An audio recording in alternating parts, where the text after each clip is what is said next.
একটু ভালো করে কাটো, বেশি ছোট ছোট করে কাটবে, বেশি বড় কাটবে না। বন্ধুরা, এটা কে কে চেনো?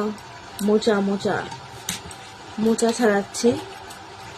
আর রান্না হবে যাচ্ছে ফুলকপি দিয়ে, ঠিক আছে, তেলাপিয়া মাছ আর মোচার ঘন্ট।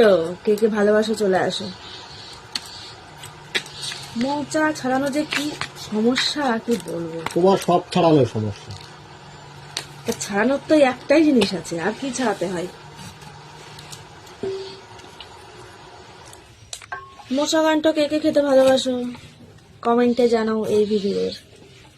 এই হাত দিয়ে না সে কসকস হয়ে গেছে, কালো না হয়ে যায় হাত।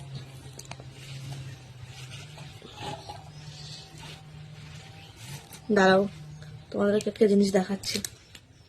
কাজ আবার করবে না, হেল্প আবার করে দেবে না, তাও দেখাচ্ছি তোমাদেরকে।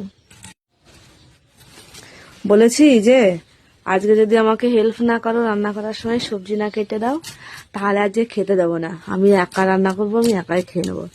সেই জন্য দেখো ভয়ে এসে আমার সবজি কেটে দিচ্ছে, ফুলকপি কেটে দিচ্ছে। এরকম শায়েস্তা না করলে চলবে না, বুঝতে পেরেছো? খাওয়ার সময় সবার আগে এসে বসে খাবে, আর কাজ করার সময় আমি একা করবো? অতই সোজা? কাজ করে তারপরে খেতে হবে, বুঝতে পেরেছো?